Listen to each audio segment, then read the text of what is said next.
저는 수십 년 동안 중장년, 불륜 상담만 파고든 성관계 심리 상담사입니다. 상담실에 들어오는 사람들은 직업도, 성격도, 배경도 다 다른데 이상하게 흐름은 거의 똑같습니다. 그녀와의 순간 너무 만족스러워. 만족스런 열정적인 키스, 만족스런 황홀한 애무. 이런 게 만족스런 섹스는 처음이야. 하나 되어 잘 맞는다는 게 이런 거구나. 처음엔 그냥 말이 잘 통했다고 하고, 그 다음엔 이렇게 고백합니다. 선생님, 이렇게 황홀했던 섹스는 처음이었어요. 키스 하나, 손길 하나가 너무 살아있는 느낌이었어요.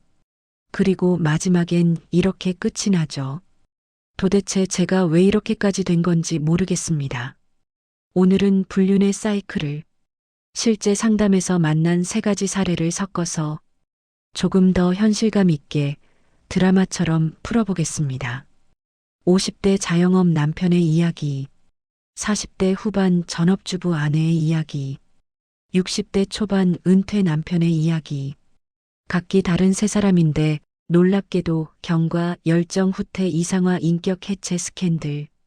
이 순서를 아주 정확하게 밟았습니다. 마이너스. 이 사례 52살 자영업 사장님, 그녀와 하나 되는 느낌이었어요. 첫 번째는 52살 카페 사장, 민수 씨 이야기입니다. 결혼 23년 차, 아내와 사이가 크게 나쁜 건 아니었습니다. 그냥 말이 거의 없었죠. 아침엔 서로 일정만 확인합니다. 오늘 늦어? 미팅 있어서. 밤엔 각자 스마트폰만 들여다보다가 잠듭니다. 부부싸움도 애정 표현도 둘 다 사라진 지 오래였습니다. 그때 카페에 파트타임 직원으로 30대 중반의 그녀가 들어왔습니다. 사장님, 오늘 얼굴이 많이 피곤해 보이세요. 밤에 잠을 못 주무셨나 봐요. 아내는 말해주지 않았던 문장을 그녀가 먼저 건네줍니다. 마감 후 뒷정리를 하다가 소소한 얘기를 나누게 됩니다. 사장님, 예전에 음악 하셨어요? LP 좋아하신다고 해서. 와, 어떻게 하셨어요?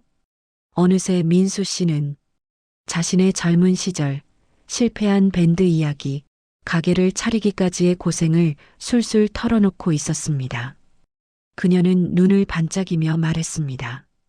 그때 포기 안 하시고 여기까지 온 게 저는 너무 멋있어요. 그날 이후로 카톡에는 업무 얘기보다 오늘도 고생 많으셨어요. 밖에 비 오는데 감기 조심하세요. 이런 말들이 쌓여갑니다. 이게 경과 단계입니다. 그냥 위로받았다고 생각하지만 이미 마음의 선을 하나 넘은 상태죠. 어느 날 비가 억수같이 쏟아지는 날이었습니다. 마감 후 둘은 우산 하나를 함께 쓰고 주차장까지 걸어갔습니다. 좁은 우산 아래 어깨가 조금 더 가까워졌고 차에 타기 직전 그녀가 조심스럽게 말했습니다. 사장님, 오늘 많이 힘들어 보이세요. 답 대신 민수 씨는 그녀를 끌어안았습니다. 그리고 처음 키스를 했습니다. 민수 씨는 상담실에서 그날을 이렇게 표현했습니다. 선생님, 진짜 솔직히 말해도 되죠?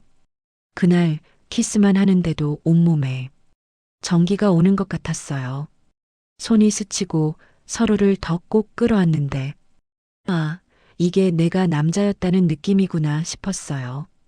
그녀와 하나가 되는 순간 내 몸이, 내 가슴이 다시 살아나는 느낌이었어요. 오래된 부부와의 익숙한 잠자리가 아니라 자신을 여전히 매력적인 남자로 느끼게 해주는 그 밤. 그날 이후 그의 뇌는 이렇게 학습합니다. 그녀와 함께 있는 순간, 내가 살아있는 순간. 이게 바로 열정 단계, 강렬한 후킹이 일어나는 시점입니다. 3살의 일의 결말 가족은 배경, 그녀만이 진짜 그리고 폭발. 문제는 그 다음입니다.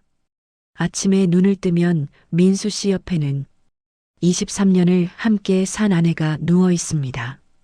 밥상 위에는 아침상이 차려져 있고 식탁 옆 벽에는 아이들 졸업사진이 걸려 있습니다. 그런데 그의 머릿속은 전날 밤이 장면들로 꽉 차 있습니다. 오늘 또 만날 수 있을까? 어제 내가 했던 말 혹시 서툴진 않았나?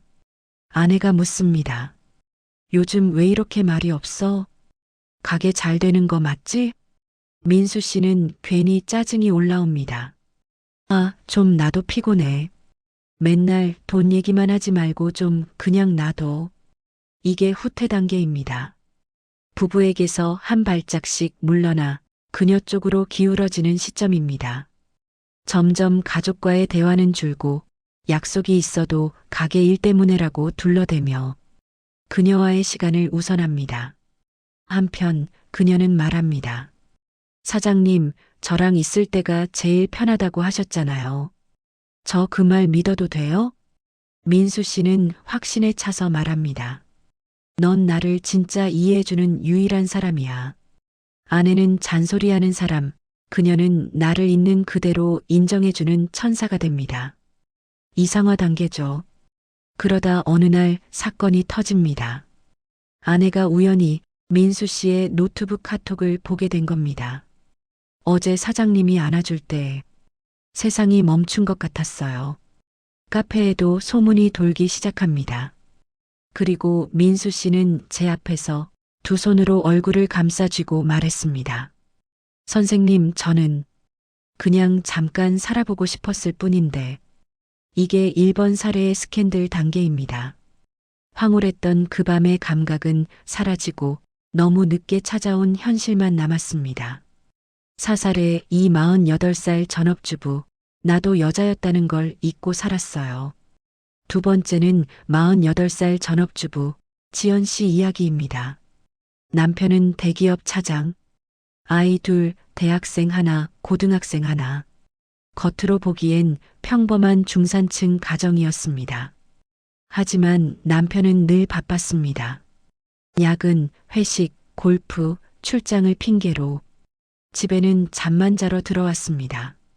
부부 스킨십은 1년에 몇 번도 채 되지 않았습니다. 이제 나이도 있는데 뭘? 피곤해, 다음에 하자. 이 말이 쌓이고 쌓여 지연 씨는 어느 순간부터 자신의 몸을 그냥 집안일하는 도구 정도로 느끼고 있었습니다. 그때 교회 봉사 모임에서 같은 팀으로 배정된 50대 초반 집사님이 있었습니다. 처음엔 그냥 친절한 사람이라고만 생각했습니다. 집사님, 오늘 머리 스타일 너무 잘 어울리세요.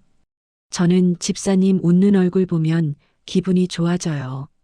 남편에게는 들어본 적 없는 말들이었습니다. 봉사 끝나고 커피를 마시다 지연 씨는 문득 이런 말을 털어놓고 말았습니다. 사실 남편이랑은 거의 대화도 스킨십도 없어요. 그냥 같이 사는 사람 같아요. 그는 진지한 눈빛으로 말했습니다. 누가 집사님을 그렇게 외롭게 만들었을까요? 집사님은 충분히 사랑받을 만한 분인데 그날 이후로 문자가 오고 가기 시작합니다. 오늘 남편 아직도 야근이에요. 집사님, 그럼 혼자 계시겠네요. 마음이 많이 허하시겠다. 이게 경과 단계입니다. 상담에서 가장 자주 듣는 말이 있죠. 우린 그냥 서로의 아픈 얘기 들어준 것 뿐이에요. 하지만 그건 이미 마음이 서로를 향하기 시작했다는 뜻입니다. 어느 날 모임이 끝난 뒤 그가 말했습니다. 집까지 데려다 드릴게요. 차 안에서 음악이 흐르고 창밖에는 비가 내리고 그는 핸들을 잡은 한 손이 아닌 다른 손으로 조심스럽게 지연 씨의 손등에 손을 얹습니다.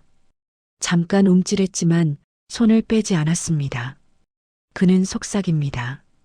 집사님, 많이 외로우셨죠? 그 말에 지연 씨는 눈물이 터져 나왔습니다. 그날 밤 둘은 모텔로 향했습니다. 지연 씨는 상담실에서 얼굴을 붉히며 이렇게 말했습니다. 선생님 부끄럽지만 그렇게까지 누군가의 손길이 그리운 줄 저도 몰랐어요. 키스만 해도 눈물이 나고 제 몸을 아름답다고 섹시하다고 말해주는데 아, 나도 여자로서 아직 살아있구나 싶었어요. 그게 너무 달콤했어요. 이게 중년 여성들이 말하는 열정 단계의 황홀감입니다. 문제는 그 다음입니다. 5살의 이의 결말 남편은 돈 버는 기계, 그는 내 영혼의 반쪽. 그날 이후 지연 씨의 삶은 두 조각으로 나뉩니다. 낮에는 엄마이자 아내, 밤에는 누군가의 연인. 가족과 있을 때 문득문득 그 남자에게 문자를 보내고 싶어집니다. 집에 잘 들어가셨어요? 오늘 남편이랑 또 싸웠어요. 남편이 TV를 보며 툭 내뱉습니다. 아, 피곤하다. 애 좀 챙기고, 나 건들지 말고. 지연 씨는 속으로 생각합니다. 마, 그래서 내가 외로운 거야. 남편의 무심함이 이 관계를 더 깊게 파고들 명분이 됩니다. 그는 점점 이상화됩니다. 선생님, 그 사람은 제 얘기를 끝까지 들어줘요. 저를 여자라고 느끼게 해줘요. 그 사람과 있을 때만 제가 되는 것 같아요. 그러면서 남편은 돈 벌어오는 기계, 그는 영혼의 반쪽이 됩니다. 이쯤 되면 인격 해체가 시작됩니다. 교회에서는 신실한 집사님으로, 집에서는 성실한 엄마로, 카톡 안에서는 뜨거운 연인으로 살아야 합니다. 똑같은 입으로 찬송을 부르고 그 입으로 남편에게 걱정 마, 아이들 내가 챙길게라고 말하고 또 그 입으로 그에게 보고 싶어요를 속삭입니다. 선생님, 저는 그냥 한 번쯤 여자로 사랑받고 싶었을 뿐인데 이게 이번 사례의 스캔들 단계입니다. 6살에 61살 은퇴 남편, 노후 외로움이 만든 후킹. 세 번째는 61살 공기업 퇴직 후 실버타운에 입주한 태수 씨 이야기입니다. 퇴직하고 나니 갑자기 할 일이 없어졌습니다.